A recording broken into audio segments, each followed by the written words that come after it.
Hey yo, it's my first video of 2021. Hey, get it! Anyways, Brian here and welcome to my channel where I talk about eye-catching art and eye-catching things. Man, I just wanted to start off by greeting each and every one of you a happy new year, and I hope that you've had an enjoyable holiday season and you continue to be healthy and safe. We said goodbye to a very tough year and we can't expect 2021 to be magically different, but hopefully these past few months have taught us to be more vigilant, caring, and prepared as we continue to help slow down and hopefully eventually eradicate this virus sooner than later. In this second episode of Talkin' Time-Lapse, I wanted to reflect back on important lessons that I've learned this past year and also share what I look forward to most moving into 2021 while you enjoy watching the painting process of these two pieces. Sorry for the flickering effect, by the way. I used my cheap phone for this time-lapse and the auto exposure kept on readjusting the lighting, but it's what I got for now and it's what works. Now, I bet everyone's got a thing or two to say about the past year, especially with the onset of the global pandemic. But for my 2 cents, I wanted to first express my deep gratitude to all of our essential workers, to frontliners, and to absolutely everyone that's doing their part, no matter how big or small, in helping to alleviate the situation in their immediate and extended communities. Now, there are a lot of people out there that downplay the pandemic and even outright deny the risks and dangers, but they're not really the focus of this video. We all have questions, and rightfully so during these times of uncertainty, but I think one of the most important questions to think about is how can we make a positive impact in the meantime and in the long term. Lockdown measures have been the hot topic for many a heated and polarizing debates, but you can't really debate statistics and COVID-related deaths and illnesses. Yes, most of these cases happen to the elderly and immunocompromised people with pre-existing health conditions, but there have been young and healthy individuals who have succumbed to this virus, and they're not the majority, but it has happened and will unfortunately continue to happen. As loud as the deniers are who outwardly protest that these are just over-exaggerations and conspiracies to thwart their personal freedoms and that it's all a hoax, I'd rather listen to the medical research that's been done on the virus, the healthcare workers who express how increasingly tough it has been on their jobs, the essential workers who continue to work and find themselves even busier now more than ever before, and who day in and day out worry when they see coworkers getting infected, seriously ill, and even dying. I certainly say that it's seriously a big privilege to be able to deny that all of this is going on, and it just comes to show that we are sadly not all in this together, as the pandemic is obviously impacting some communities worse than others who simply can't deny what's going on because they live it. These are namely working class and poor communities who simply have no choice but to continue working away from home, take public transportation, and or not even have proper housing accommodations, nor access to healthcare, etc. It's seriously frustrating, I get it, but I want to go back to the question, how can we make a positive impact now and into the future?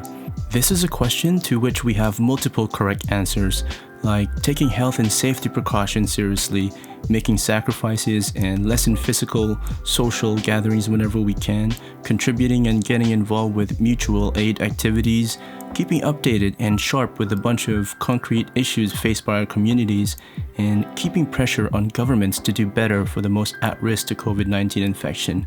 And if you and your friends' main issues are how inconvenient and bothersome lockdowns are and perceive them as thwarting your personal freedoms, then you're probably not amongst the most at risk nor the priority. Most of us are yearning for normalcy, for things to get back to the way they were, but the pandemic has made that impossible now, and maybe this isn't all for the worse. Issues of social and economic inequities have always been around, but the pandemic have made these much worse and more apparent. The world didn't come to a screeching halt when the pandemic hit. The capitalist system simply won't let it. As you're watching this video, we got people risking themselves, like nurses and doctors, containing outbreaks in a healthcare system that's struggling, grocers keeping our groceries running, delivery people getting things to us, maintenance folks keeping spaces safe and clean, migrant workers picking our fruits and vegetables, regular working people making the world run and go round just as before. But people are also losing their jobs, getting evicted, homeless folks driven out from encampments, and people continuing to get infected and sick as they hustle to pay their bills. These have been the norm for a lot of people even before COVID hit, and the pandemic has just made it even more abundantly clear that we need a system change and create a new normal where the most basic needs of people are met with proper housing, healthcare, stable jobs, etc., and that folks have the security not just to survive but to flourish.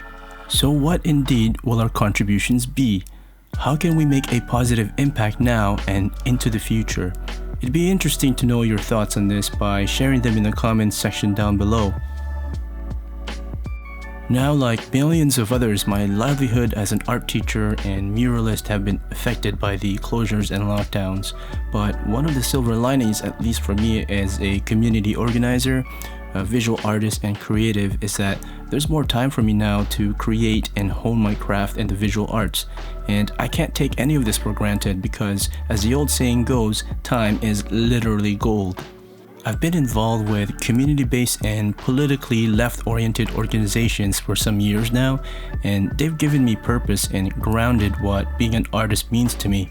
They've taught me that art is deeply ingrained and helps to transform culture, that it has got a huge potential for building awareness and consciousness regarding the most important issues faced by our communities and help propel entire social and political movements forward.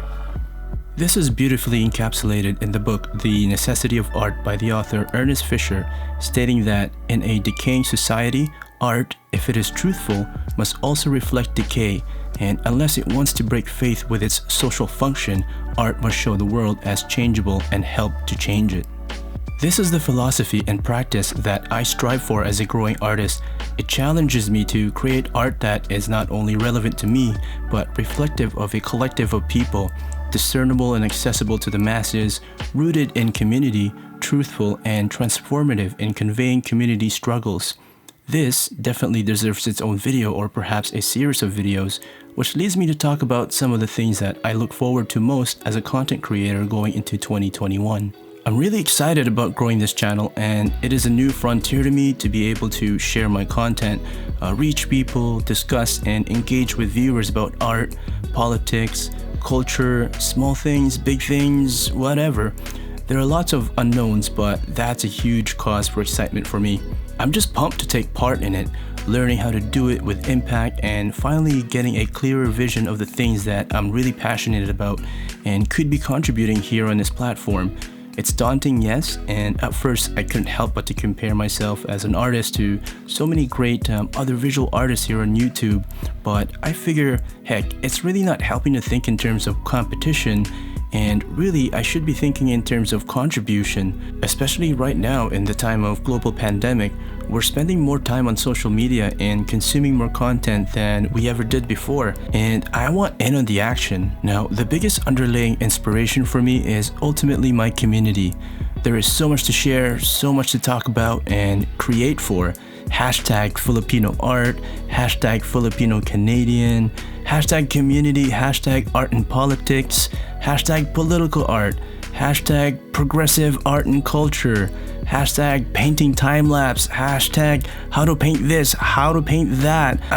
There's so much I'm planning for and I cannot wait to realize them all. Okay, I know how the hashtags work, but just let Tito Brian use them this way to infer what is to come, what is to be expected, and what is in the works. And if you're into art and politics and see the value in that type of content, let me know what else you might want to see complementary to that stuff in the comment section down below. 2021, let's get it!